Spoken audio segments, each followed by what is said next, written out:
Môre sê, dis woensdagoggend in 'n baie koue Gauteng. Ek en Mariaan het watertanks moes opsit, want ons het in Gauteng 'n voortsleepende watertekort probleem. Die beskikbare spasie wat ons in die erf het my genoodsaak om 2 tanks op te sit van verskillende groottes. Hulle verskil in diameter, hulle verskil in lengte. So is die sisteem gekoppel, en die wonderlike is dat hierdie 2 tanks as gevolg van 'n eksterne krag, wat ons in leeketaal swaartekrag noem, altyd dieselfde vlak het. En dit maak dat hierdie sisteem 100% werk. Of jy hom nou leeg tap en of jy hom vol tap, as gevolg van hierdie eksterne krag, is die vlak in die 2 tanks altyd dieselfde. Iets van hierdie wanbalans ervaar ek in verhoudings. Ons leef in 'n uitdagende tyd. En baie verhoudings is onder geweldige druk. En daar's een aspek, as dit uit balans gaan, dan begin verhoudings swaar kry en ja, dan land verhoudings in moeilike water. En dis die kwessie van respek. Die oomblik as daar nie wederwysige respek in enige verhouding is nie, as daar 'n verstoring kom in verhoudingsvlak rondom respek, dan kom daar 'n krisis. Die vraag is, as 'n ou in 'n studeerkamer sit en jy probeer om dit aan te spreek, hoe herstel ons hierdie balans, dat rondom die aspek van respek, dat daar weer 'n ewewigtige balans sal wees. Dan besef jy vir ons as kinders van die Here, is daar 'n eksterne krag, en daardie eksterne krag kan maak in verhoudings dat hierdie balans kom op die vlak van respek.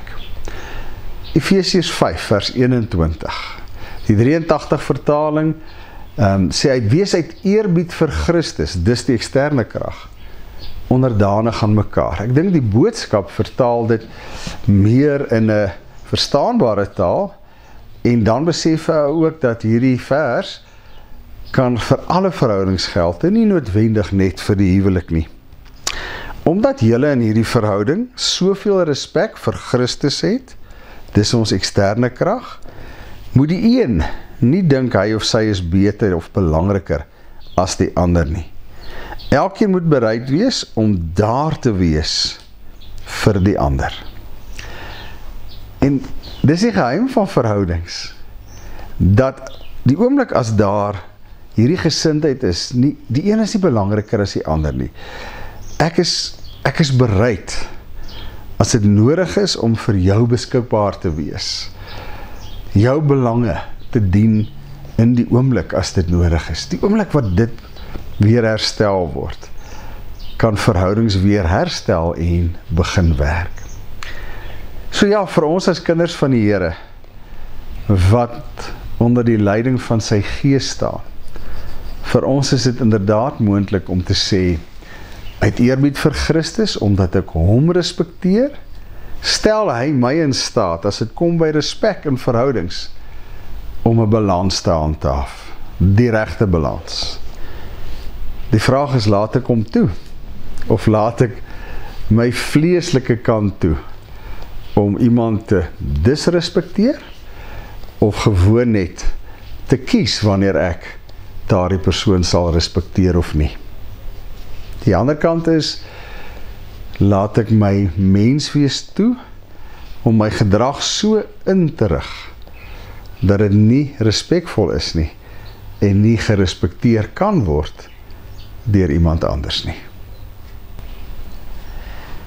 Here, ons is nie bly mense, en soms is dit so moeilik, enerzijds om ons respek vir iemand anders te behou, as dinge gebeur of gesê word, en anderzijds, Here, om 'n lewe te leef wat respekwaardig is.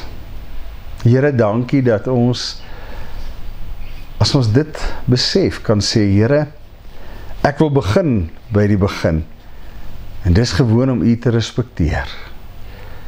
En wanneer my respek vir U in plek is, sal my respek vir ander outomaties volg.